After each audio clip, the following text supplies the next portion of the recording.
Jake Morrison had been sitting in the same chair for 3 hours, listening to alien voices argue about humanity's future. The Galactic Council chamber was massive, with floating platforms for each of the 47 member species. Some aliens needed special air to breathe, others required different gravity settings, and a few could only survive in liquid tanks. Jake represented all of humanity in this room, and right now he felt very alone.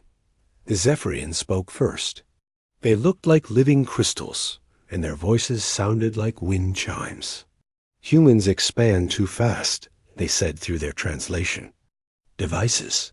They take too many worlds. They ask too many questions. They change things without permission.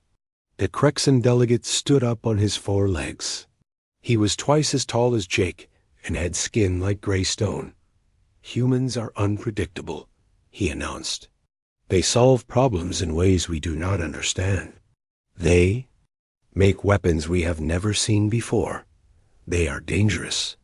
Jake wanted to speak, but the council rules said he had to wait. Humanity had been part of this council for only 3 years, which made them the newest members. Everyone else had been here for decades or centuries. The older species made all the important decisions. The hive-minded Nexari spoke next. They were small creatures that always moved together and talked at the same time. We have studied human behavior, they said in perfect unison. Humans do not follow established patterns. They create new solutions instead of using approved methods. This disrupts galactic stability. Admiral Karen Wright was sitting behind Jake in the human section. She had commanded starships for 20 years and had fought in the border wars against pirate fleets. She leaned forward and whispered, "Jake, they're scared of us because we actually get things done." Jake nodded but kept quiet. He had seen this coming for months. Every time humans solved a problem or helped another species, the council found new rules to limit what they could do. They said humans were too aggressive, too creative, too willing to take risks. What they really meant was that humans made. The other species looked bad. The Thorian representative started reading from a long list. The Thorians looked like giant bugs with multiple arms and compound eyes. The following restrictions will be placed on human activities, he announced. No new colonies beyond current borders. No military vessels larger than cruiser class. No technology sharing without council approval. No independent diplomatic contact with non-council species. Jake felt his jaw tighten. These rules would basically end human expansion into space. Earth and its 17 colonies would be trapped in a small corner of the galaxy, while other species controlled vast regions of space. Lisa Parker was Jake's assistant. She had been taking notes on her tablet throughout the session. She quietly slid the device over to Jake and pointed at something she had written. "They're voting on the expansion ban right now," the note said. "It's going to pass 39 to 8. Jake looked around the chamber. The Altarians were nodding their approval. The Gorvak were making their rumbling sounds that meant they agreed. Even the peaceful Calarians seemed to support the new restrictions. Only the younger species were voting against the ban, and there weren't enough of them to stop it. Counselor Vextai was the oldest member of the council. His species had been spacefaring for over 2,000 years. He floated in his antigrav chair and spoke with the authority that came from centuries of experience. The motion to restrict human expansion passes by a vote of 39 in favor, 8 opposed. Humanity's colonization rights are hereby suspended indefinitely. The chamber erupted in satisfied chatter. Many of the alien delegates seemed pleased with themselves. They had finally found a way to control the unpredictable humans. Jake Morrison stood up slowly. The chamber began to quiet as delegates noticed the human ambassador rising from his seat. Jake had been a diplomat for 15 years. He had negotiated trade deals, peace treaties, and military alliances. He knew how politics worked, and he knew when he was beaten. I have something to say, Jake announced. His voice carried clearly across the vast chamber thanks to the translation system. Vextai looked annoyed. A vote has been taken, Ambassador. Morrison, the matter is settled. Yes, it is settled, Jake agreed. Humanity hereby withdraws from the Galactic Council, effective immediately. The chamber fell completely silent. Even the constant humming of life support systems seemed to pause. No species had ever voluntarily left the Council. In 800 years of galactic government, every species that joined had stayed. You cannot simply leave, Vextai sputtered. There are procedures. There are exit protocols. There are forms to fill out and committees to consult. Jake smiled for the first time that day. Section 47 of the Galactic Charter, he said calmly. Any member species may withdraw from the Council with a simple declaration of intent. No other requirements are specified. Lisa Parker was already gathering their documents. Admiral. Wright stood up and straightened her uniform. The three humans began walking toward the exit. Wait, called the Nexari delegates. You cannot survive alone. You need our trade networks. You need our technology. You need our protection. Jake stopped at the chamber door and turned back. Do we? He asked. For 3 years, you've told us we're too aggressive, too innovative, too independent. You've restricted our growth, limited our military, and tried to control our research. Maybe it's time to find out what humanity can accomplish without your help. The Crexan delegate stood up again. This is foolish, he said.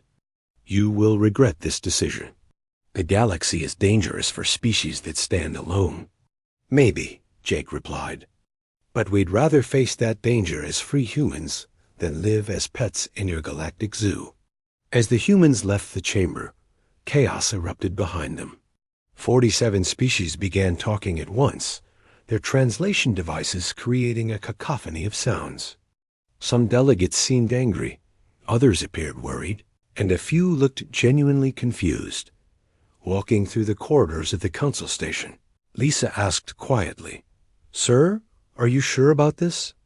We'll be completely cut off from galactic civilization. Jake looked out through the massive windows at the stars beyond. Lisa, they think they're punishing us. But what they've actually done is set us free. For the first time in 3 years, humanity can make its own decisions about its own future. Admiral Wright nodded grimly. Jake's right. They've been holding us back since the day we joined. Now we can show them what humans are really capable of when nobody's telling us we can't. Do something. Behind them, the arguing continued. The Galactic Council was learning that sometimes, when you try to cage something wild, it doesn't become tame. Sometimes it just walks away and finds somewhere better to be wild. Jake Morrison had made the biggest decision in human history, and he had no idea what would happen next. But for the first time in 3 years, that felt exactly right. 6 months had passed since Jake Morrison walked out of the Galactic Council chamber. Admiral Karen Wright stood on the bridge of her flagship, the HSC Defiance, watching the stars through the main viewport. Everything had changed since humanity declared independence from the galactic government. Status report, Karen requested from her bridge crew. Lieutenant Ryan Hayes looked up from his navigation console. All human ships have returned from Council space as ordered. We've closed our embassies and recalled our trade missions. Our merchant vessels are operating only between human colonies now. What about communications with the Council? Communications? Officer Helen Brooks shook her head. Nothing, Admiral. Complete silence.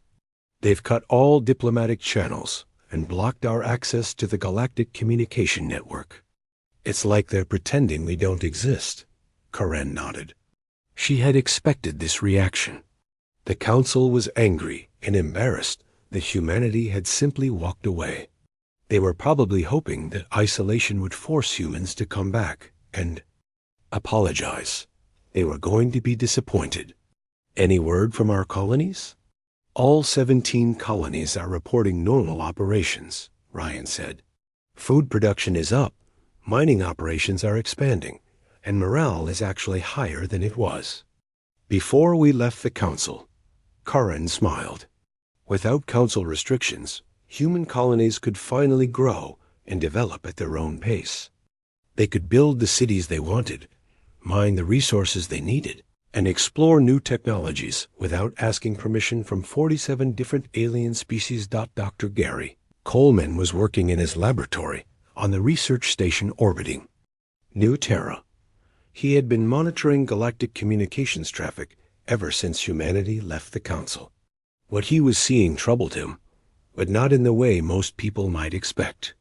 "Karen," he said through the secure communication channel, "I need to show you something important." The data appeared on Karen's personal screen. Gary had been tracking communication patterns across the galaxy for months. The results were surprising. "There. Interstellar communication network is failing," Gary explained. "Response times are getting longer, signal quality is dropping, and several major relay stations have gone completely offline." Karen studied the data carefully. "How is that possible?"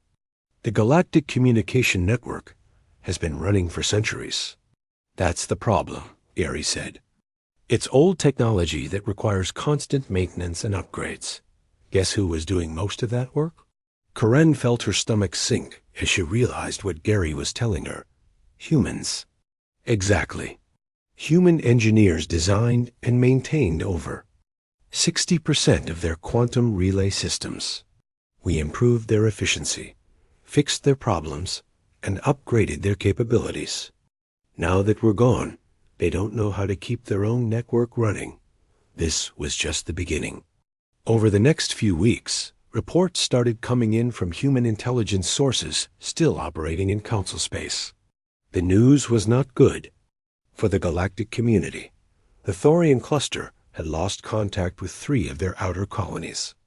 The Altarian trade routes were experiencing massive delays because their navigation computers kept malfunctioning. The Zephyrian industrial complexes were shutting down because their automated systems had stopped working properly. How did we become so important to their operations? Karen asked during a meeting with her senior staff. Chief Engineer Carol White had the answer. We were helpful. Whenever another species had a technical problem, human engineers would volunteer to fix it. When they needed system upgrades, we provided better solutions. When their equipment broke down, we built replacements that worked better than the originals. And they never learned how to do it themselves? Why would they?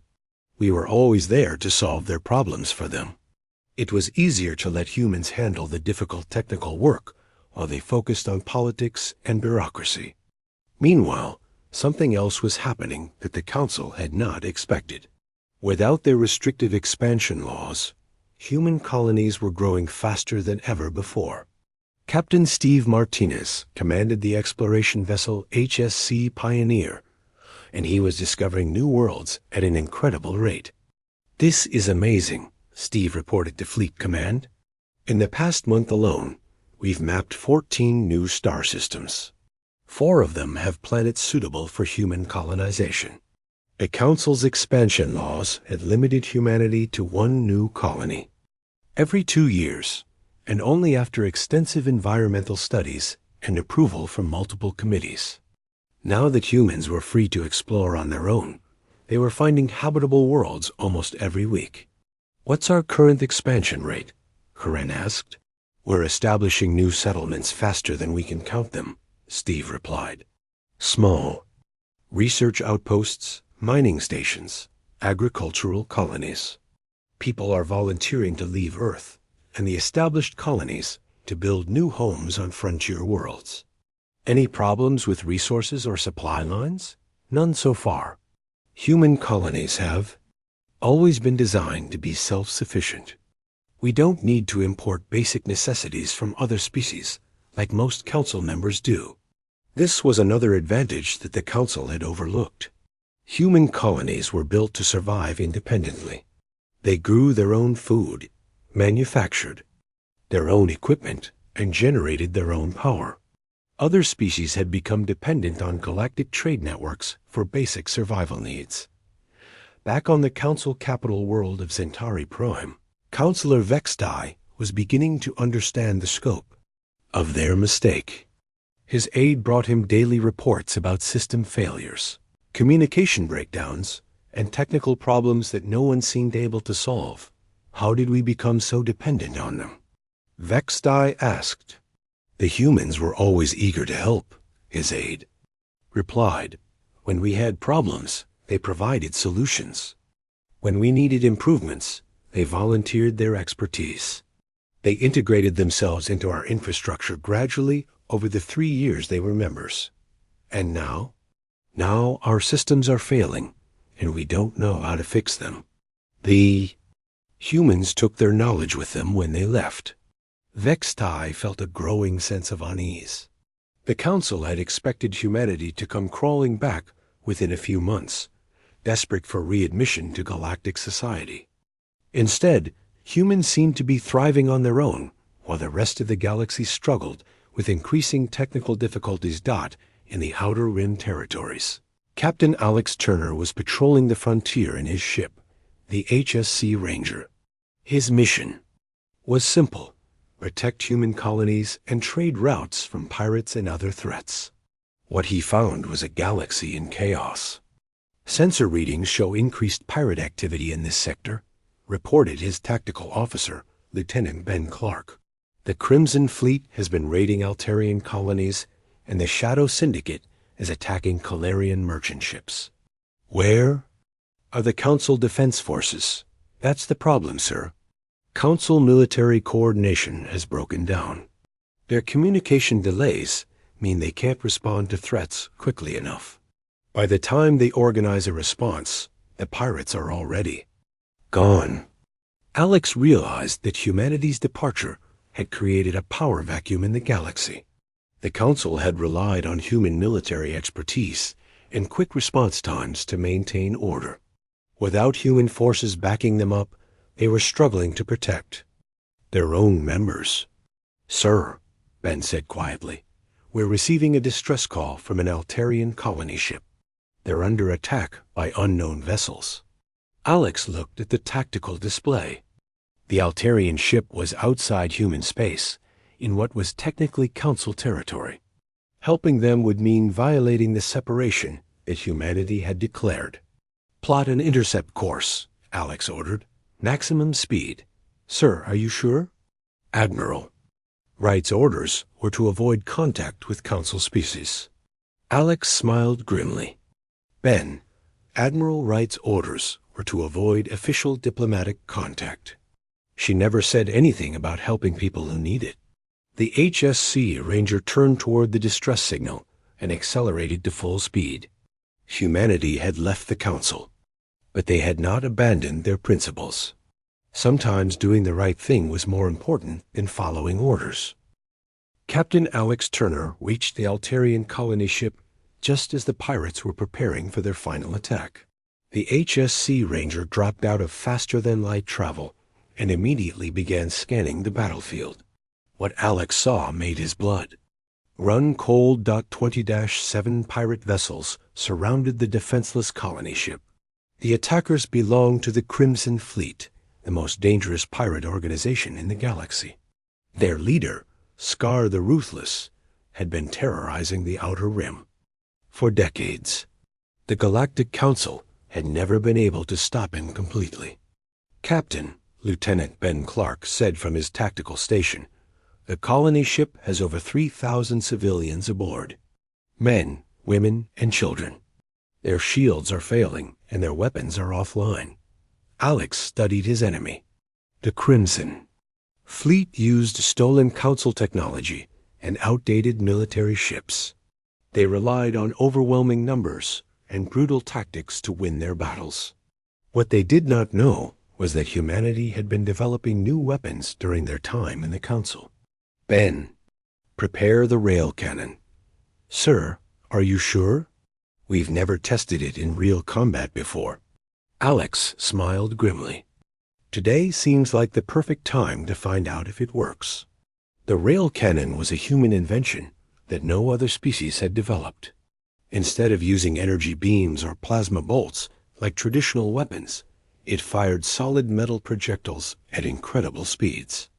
The tungsten rod was only 3 feet long, but when accelerated to 15% of light speed, it carried more destructive power than most energy weapons. "Target the lead pirate vessel," Alex ordered. The HSC Ranger's computers locked onto Scar's flagship. The massive pirate ship was covered in armor plating and energy shields. It looked like a flying fortress bristling with weapons. Scare had used this ship to destroy hundreds of merchant vessels over the years. Rail cannon charged and ready, then reported. Fire. The tungsten rod left the Ranger's weapon system faster than the human eye could follow. It crossed the distance between the two ships in less than a second.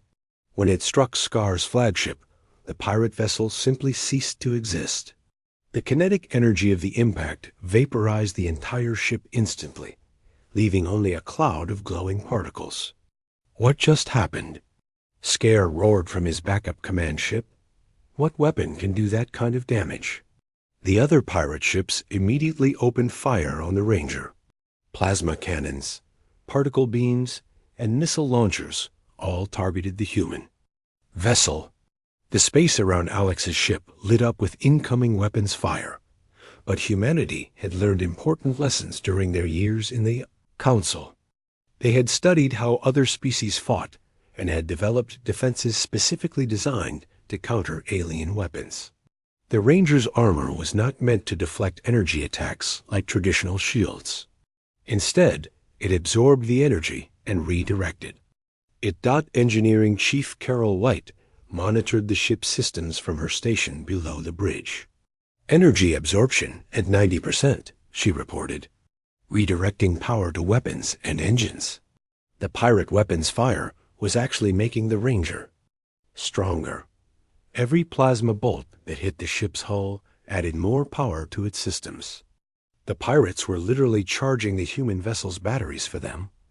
Ben, target the next largest ship. Fire when ready. The second rail cannon shot destroyed another pirate vessel instantly, then another. The Crimson Fleet had never encountered weapons like these before. Their energy shields and armor plating were useless against solid projectiles moving at near light speed. Retreat, Scare screamed. All ships retreat immediately. But the human ship was faster than the pirate vessels. The Ranger had been designed for pursuit operations, and its engines were more advanced than anything the Crimson Fleet possessed. One by one, Alex's crew destroyed the fleeing pirate ships. In less than 20 minutes, 26 pirate vessels had been either destroyed or had fled the battle. The Ranger suffered no damage beyond some scorched paint on its hull. The Altarian colony ship was safe. "This is Administrator Zexquing," came a transmission from the colony ship. "Captain Turner, we cannot express our gratitude. You saved 3,000 lives today." Alex opened a communication channel. "Administrator, are your people injured? Do you need medical assistance?" "No, Captain. Thanks to your intervention, we suffered no casualties. But I must ask you something. I thought humanity had withdrawn from all galactic affairs. Why did you help us?" Alex considered his answer carefully. "Administrator, humanity withdrew from the Galactic Council. We never withdrew from doing what's right." The news of the Ranger's victory spread through the galaxy faster than anyone expected. Dr. Patricia Adams was still on Centauri Prime, studying alien cultures for her research. She had remained behind when the other humans left, hoping to complete her work. Now she found herself in an uncomfortable position. "Dr. Adams," Counselor Vextai said urgently, "we need to speak with you immediately." Patricia arrived at the council chambers to find chaos. Half the communication screens were dark due to technical failures. Several species were arguing loudly about the pirate attacks. The Thorian representative was frantically trying to coordinate defense responses, but the communication delays made it nearly impossible. Our outer colonies are being systematically attacked, Vextai explained. The Crimson Fleet, the Shadow Syndicate, the Void Reapers. Every pirate organization in the galaxy has realized our defenses are compromised. And you want humanity's help, Patricia said. The Crexan delegate stepped forward with his 4 arms crossed. Your people just destroyed 26 pirate vessels with a single ship. We had no idea humans possessed such advanced military technology. Patricia smiled sadly. That wasn't advanced technology, counselor. That was basic human problem solving. While you were limiting our expansion and questioning our methods, we were developing solutions to real problems. We made a mistake, admitted the Nexari representative, speaking in their usual unison. We thought humans were dangerous because you were unpredictable. We did not realize you were effective because you were creative. Patricia looked around the chamber at the alien faces. Some appeared desperate, others looked angry, and a few seemed genuinely confused. What exactly are you asking me? Vextai floated closer in his antigrav chair. We want humanity to return to the Council. We are prepared to offer full expansion rights, technology sharing agreements, and a permanent position on the Executive Committee. After 6 months of complete silence, we thought you would come back on your own, the Altarian delegate admitted. We believed isolation would force you to reconsider. Patricia shook her head. You still don't understand. Humanity didn't leave because we were angry or hurt. We left because the Council was holding us back from becoming what we could be. Meanwhile, Captain Jennifer Cole was leading a small human task force through the Beta Sector. 3 different species had reported coordinated pirate attacks in the area. Her ship, the HSC Vigilant, was accompanied by 2 destroyer-class vessels, commanded by Captain Dan Foster and Captain Amy Richardson. Multiple targets detected, reported Tactical Officer Linda Hayes. The Shadow Syndicate is attacking a Nexari trade convoy. 15 pirate ships against 3 merchant vessels. Jennifer studied the tactical display. The Shadow Syndicate used different tactics than the Crimson Fleet. They preferred hit-and-run attacks, and usually fled when faced with serious opposition. But they had never faced human ships before. Dan, Amy, take flanking positions. Let's show these pirates what coordinated human tactics look like. The 3 human ships moved like a pack of wolves. Instead of forming traditional battle lines like Council forces, they used unpredictable attack patterns that confused their enemies. The pirates found themselves surrounded and outmaneuvered within minutes. Energy absorption complete, reported Engineering Chief Paul Martinez. All weapons charged and ready. The Shadow Syndicate fleet was destroyed even faster than the Crimson Fleet had been. The surviving pirates fled in panic, broadcasting warnings about the terrifying human warships. This is Nexari Trade Administrator Kixino, came a grateful transmission. We cannot thank you enough. But why did you help us? Your species withdrew from galactic society. Jennifer Cole's answer was simple and direct. Ma'am, humanity withdrew from the Council. We never withdrew from helping people who needed it. Word of humanity's second major victory reached every corner of the galaxy within days. The species that had once dismissed humans as unpredictable and dangerous were beginning to realize they had made a terrible mistake. Humanity had not been tamed by leaving the Council. They had been unleashed.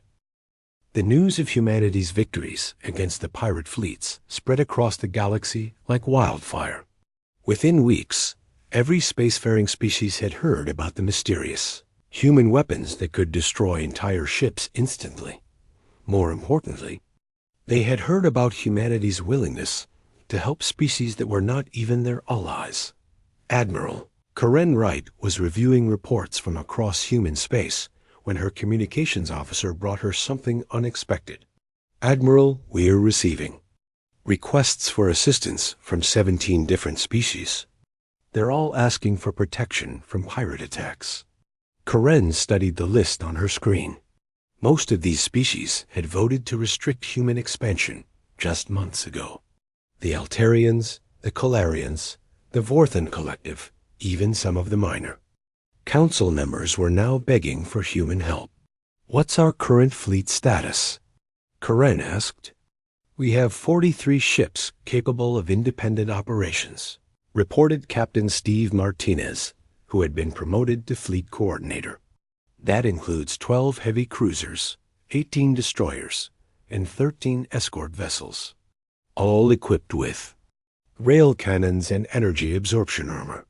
And our expansion progress? 68 new colonies established in the past 3 months. We're growing faster than we can keep track of. Karen nodded with satisfaction. Without council restrictions, humanity was expanding into space at an incredible rate. Every week brought news of new settlements, new resources, and new opportunities. The galaxy was full of empty worlds just waiting for human colonists. Meanwhile, the Galactic Council was falling apart.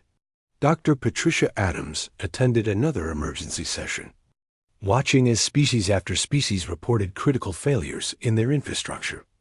The thorium industrial worlds had lost contact with their automated mining systems. The Zephyrian crystal farms were producing defective materials. The Gorvak heavy industry planets were experiencing massive equipment failures. How many systems are currently offline? Councillor Vextai asked wearily. The Nexari representative consulted their collective memory.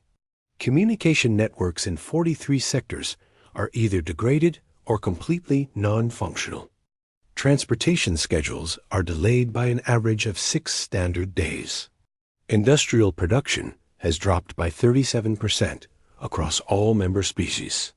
And our military response to the pirate attacks? Inadequate, admitted the Crexan. Delegate, our forces arrive too late to help because we cannot coordinate responses effectively. The pirates attack and escape before we can organize our defenses. Vextai felt older than his 800 years. The council had existed for nearly a millennium, but it was crumbling within months of humanity's departure. Everything they had built seemed to depend on human expertise that they no longer possessed. Perhaps we should contact the humans directly, suggested the Altarian representative. Ask them to reconsider their position. They already refused. Our formal offer, Vextai replied. Admiral Wright made it clear that humanity has no interest in rejoining the Council. What Vextai did not know was that several species were already making private contact with human forces. Administrator Zex Queen had established a direct communication channel with Captain Alex Turner after the Ranger saved his colony ship. Captain Turner, Zex Queen said during their weekly conversation, I must ask you something in confidence. Would humanity be willing to establish a formal defense agreement with the Altarian Republic? Alex was careful with his answer. Administrator, I cannot speak for human leadership on political matters, but I can tell you that human forces will continue to respond to distress calls from any species that needs help. What if we offered something in return? We have mining rights in the Vega system that we could share. Our medical research might be valuable to human colonies. Sir, that sounds like something you should discuss with Admiral Wright or Ambassador Morrison directly. Similar conversations were happening across the galaxy. The Calarians were quietly reaching out to human traders, offering exclusive access to their rare metal deposits. The Nexari had sent secret diplomatic messages proposing scientific cooperation agreements. Even some of the minor council species were exploring the possibility of independent relationships with humanity. Captain Jennifer Cole was patrolling the Gamma Quadrant when she encountered something unexpected. Her ship, the HSC Vigilant, detected a massive battle in progress near the Calarian border. But this was not pirates attacking defenseless merchants. This was a full-scale military engagement. Tactical analysis Jennifer ordered. Lieutenant Linda Hayes studied her instruments carefully. 2 fleets engaged in combat. The attackers appear to be Council forces. Mixed species task force including Krexan heavy cruisers, Thorian assault ships, and Gorvak battle platforms. Who are they fighting? Unknown ships. The design doesn't match any species in our database. Jennifer watched the battle through her ship's long-range sensors. The Council forces were taking heavy losses against an enemy that seemed to possess superior technology and tactics. Whatever these unknown ships were, they were winning decisively. "Captain," called Communications Officer Mark Stevens, "we're receiving a distress call from the Council fleet. They're requesting immediate assistance from any vessels in the area." Jennifer faced a difficult decision. Humanity had withdrawn from galactic affairs, but they were watching Council forces get slaughtered by an unknown enemy. If this new threat was powerful enough to defeat entire Council fleets, they might pose a danger to human colonies as well. "Set course for the battle." "Zone," Jennifer ordered. "All hands to battle stations." The Vigilant accelerated toward the combat area at maximum speed. As they got closer, Jennifer could see the true scope of the battle. The Council fleet had started with over 30 ships, but only 12 were still fighting. The unknown enemy had lost only 3 vessels. "Sensor analysis of the unknown ships," Jennifer requested. "Captain, these vessels appear to be using advanced versions of Council technology," Linda reported. "But the power readings are off the charts. They're at least 50% more powerful than anything in our database." Jennifer realized what they were facing. They're not aliens. They're rebels using stolen and modified Council equipment. The rebel forces had been operating in the Outer Rim for years, growing stronger while the Council's defenses weakened. Now they were confident enough to challenge Council military forces directly. And they were winning. "Open a channel to the Council fleet," Jennifer ordered. "This is Captain Jennifer Cole of the human vessel Vigilant. We are moving to assist your forces." The response came from a Krexan commander whose voice showed both surprise and desperation.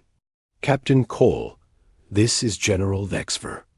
We thought humanity had withdrawn from galactic military operations." "We did, General. But we haven't withdrawn from fighting threats to galactic security." The Vigilant joined the battle with devastating effect. The rebel ships had been designed to fight Council forces using traditional energy weapons and conventional tactics.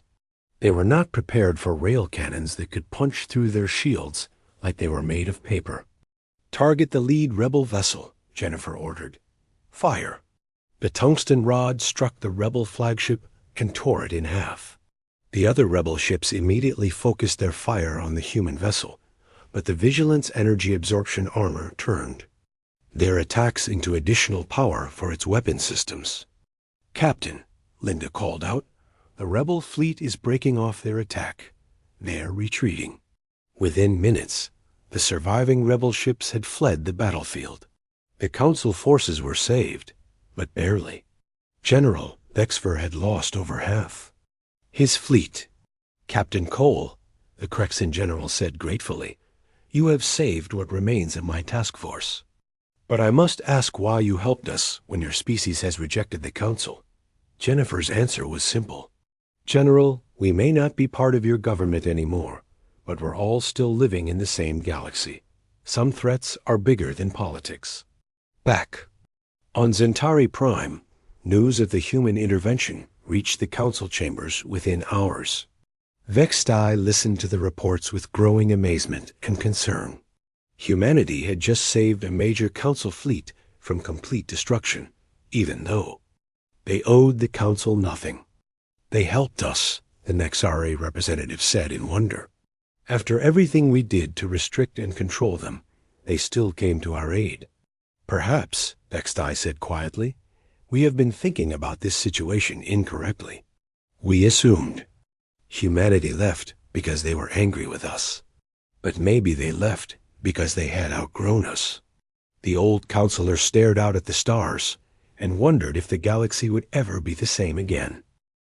1 year after humanity walked out of the Galactic Council, Admiral Corinne Wright received the message she had been expecting. It came through official diplomatic channels, marked with the highest priority codes. The Council was formally requesting a meeting. "They want to talk," Communications Officer Helen Brooks reported. "Counselor Vextai himself is asking for a face-to-face meeting with human leadership." Corinne looked at the message on her screen. The tone was very different from the Council's previous communications. Gone was the arrogant authority she remembered from Jake Morrison's reports. This message sounded almost desperate. "What's our current status?" Corinne asked her staff. Captain Steve Martinez consulted his reports. 87 human colonies, now established across 43 star systems. Our fleet has grown to 62 active vessels. Mining operations are producing more resources than we can use. Population growth is at an all-time high. Military situation? We've responded to over 200 distress calls in the past 6 months, reported Captain Jennifer Cole, who had been promoted to Tactical Operations Coordinator. Pirates, rebels, equipment failures, natural disasters. Human ships have become the unofficial emergency response force for this entire sector of the galaxy. Corinne nodded with satisfaction. Humanity had not just survived outside the Council. They had thrived beyond anyone's imagination. Free from bureaucratic restrictions, human ingenuity had exploded into amazing achievements. "Admiral," Helen called out, "we're receiving another message. This one is from Administrator Zex Queen of the Altarian Republic." The Altarian's message was brief but significant. "Admiral Wright, the Altarian Republic formally withdraws from the Galactic Council, effective immediately. We request the establishment of mutual cooperation agreements with humanity." Within hours, similar messages arrived from 6 other species. The Calarians, the Vorthan Collective, 3 minor council members, and even a faction of the Nexari announced their withdrawal from the galactic government. They all requested direct diplomatic relations with humanity. "The Council is falling apart," observed Dr. Gary Coleman during a secure conference call. "Half their membership is either leaving or threatening to leave. Their infrastructure is completely broken, and they've lost all military credibility." Jake Morrison, who had been serving as humanity's ambassador at large, joined the conversation from his office on New Geneva. "The irony is incredible.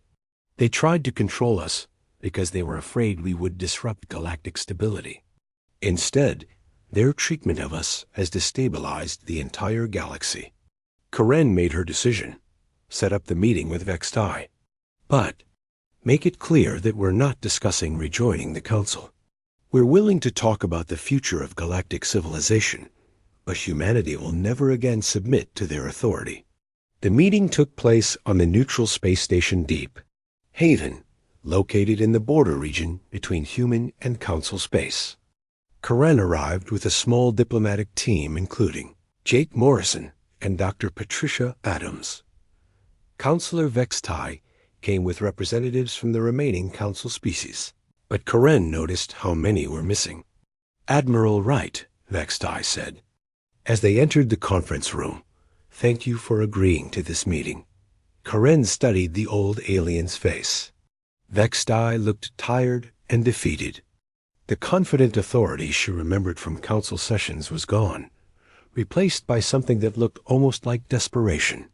"Counselor, what do you want to discuss?" Vextai activated a holographic display that showed the current state of the galaxy.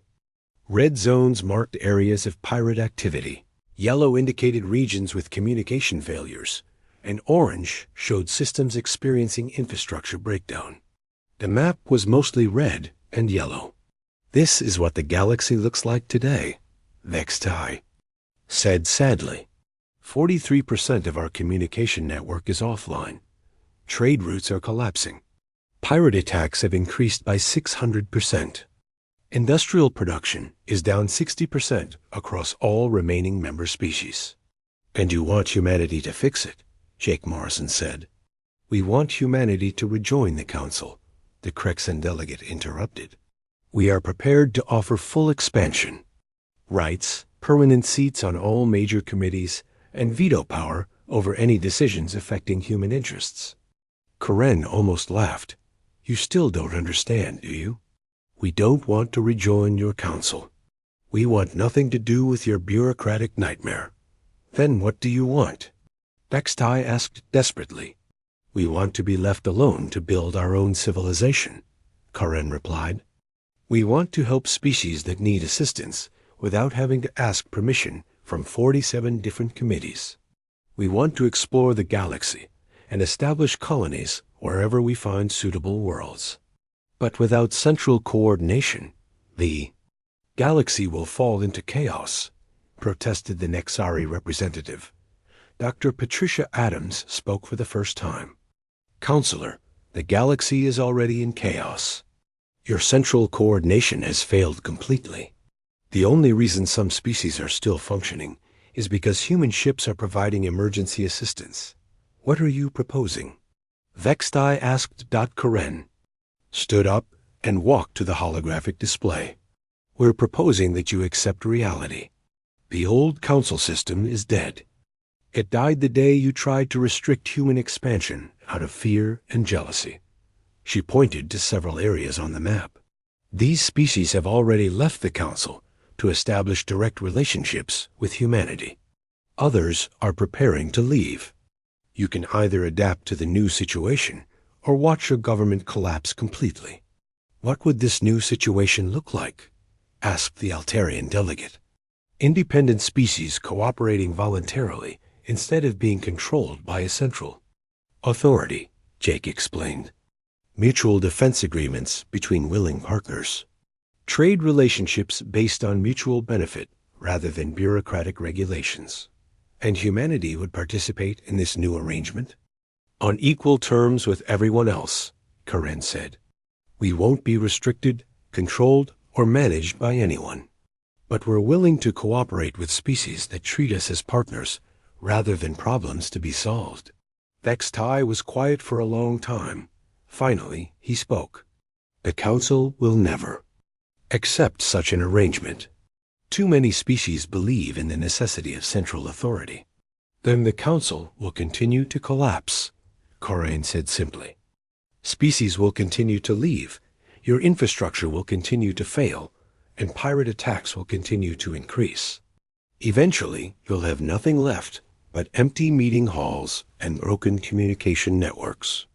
The meeting ended without any formal agreements, but Karen could see that her words had made an impact.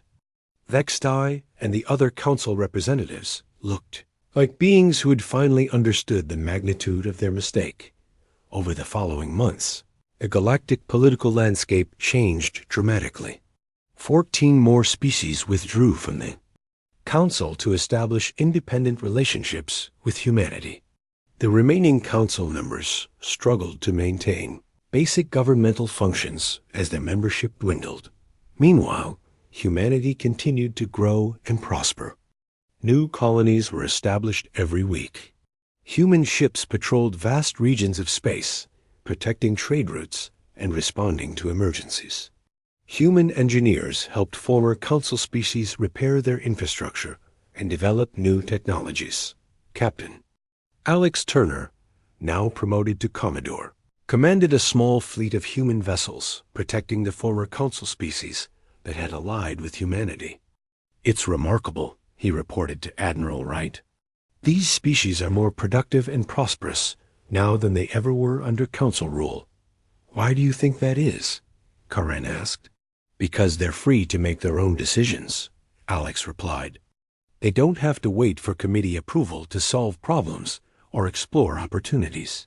They can act quickly and efficiently, just like humans do. Dr. Gary Coleman had been studying the broader effects of the Council's collapse. The galaxy is reorganizing itself into smaller, more efficient cooperative networks, he reported. Species are forming voluntary alliances based on shared interests rather than being forced into artificial political structures. Jake Morrison summarized the situation perfectly during a conference with human leadership. We didn't just leave the council. We showed the galaxy that there was a better way to organize civilization. Now other species are following our example. Admiral Karen Wright looked out at the stars from her office aboard the HSC Defiance. Humanity had come so far. In just 1 year, they had built a spacefaring civilization that was more successful than anything the galaxy had seen before. Admiral, Helen Brooks called from the communication station, "We're receiving a message from the Zephyrian Collective. They're requesting assistance with establishing their own independent government." Karen smiled. "Send them our standard response." Humanity is always willing to help species that want to help themselves. The galaxy had learned an important lesson. When you push humanity away, you don't make them smaller. You free them to become everything they were meant to be. And sometimes, that example is powerful enough to change an entire galaxy.